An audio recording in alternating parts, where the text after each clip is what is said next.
What I'm after when I draw my pictures is I'm after your guts. I want you to feel something. I don't want you to like me necessarily. It's like the same with my characters. And what I'm after when I draw is evocation. It's not pretty. I love beauty. I don't care about pretty. I got to draw a couple of issues of the secondary Spider-Man title. They've guest starred this character, DareDevil, that I'd never really paid much attention to. I mean, I'd read the old Stan Lee, Gene Colan issues, and I really enjoyed them, but I had never thought of this guy as a major player. And this guy, DareDevil, I kind of dug him because, well, how many superheroes are known for what they can't do? I mean, Superman can fly and lift up buildings and all of that. Batman's ridiculously smart and he's got all the technology in the world. And Spider-Man can spin webs and swing across buildings. Daredevil, he's blind. He can't see. That's his distinguishing feature. I fell in love. This guy was perfect. He could be the perfect hard-boiled superhero. Along the way, I decided he had to be a Catholic because only a Catholic could be a vigilante and an attorney at the same time. So I think religion and politics both have a very profound relation to comics because cartooning is taking reality and making it more so. It's like Hitchcock said about melodrama, is reality with all the boring parts taken out.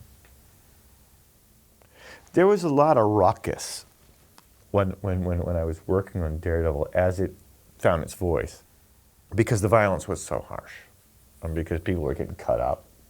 Mostly it was the harshness of it, the way that had a strong reaction from people, because it was as if I brought whiskey into a playground or something.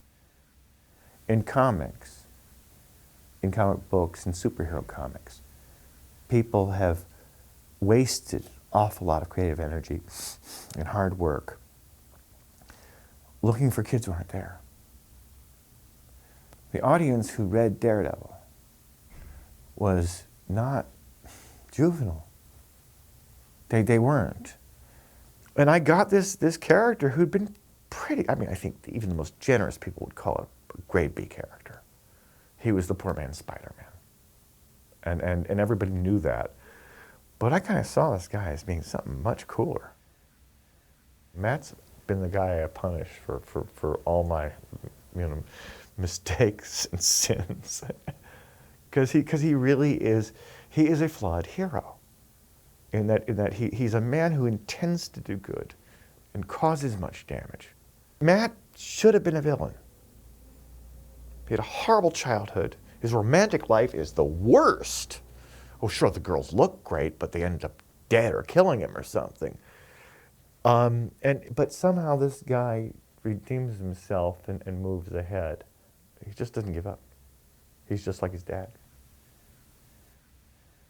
With Born Again, what I was really at, it was I think the first of a series of works that I've been involved with, where I've looked at taking the machinery of the hero apart and putting it back together in leaner form, so it was more pure.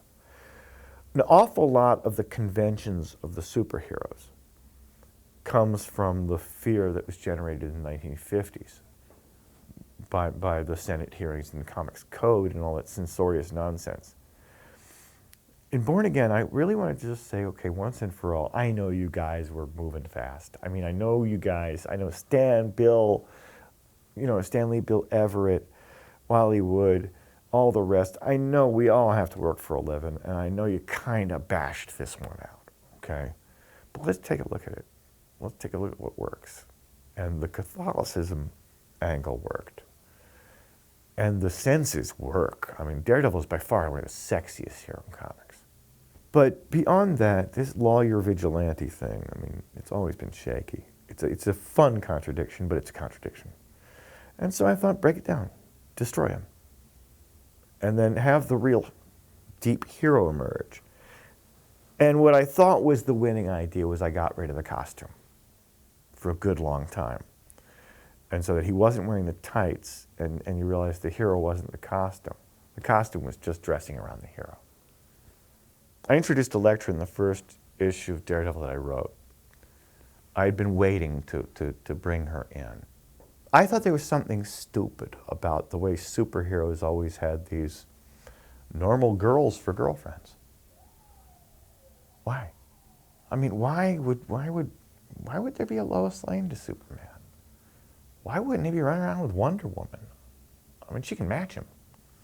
Why wouldn't these people be operatic in their romance the way they are in their combat? I mean, is there anything more insipid than seeing some superhero in a love scene and all of a sudden he's just another guy who looks like us in a bed naked? No, these people bring down buildings with their passion. That's what they do with their fights.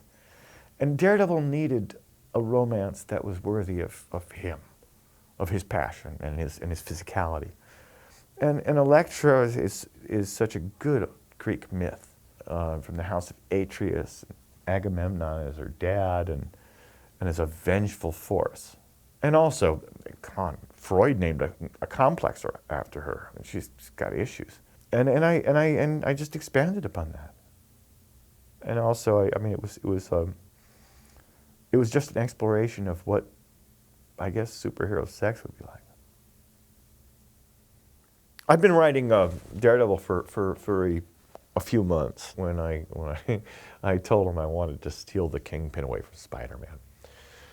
And that was risible at Marvel. Like, who the hell wants the Kingpin? He was the Jackie Gleason of supervillains. I mean, he might as well have been called Fat Man, because what he mainly did was he used his belly to fight Spider-Man. He was not known as the most brilliant achievement of the Stan Lee regime, okay? But he was just what I needed, because I needed a gang lord.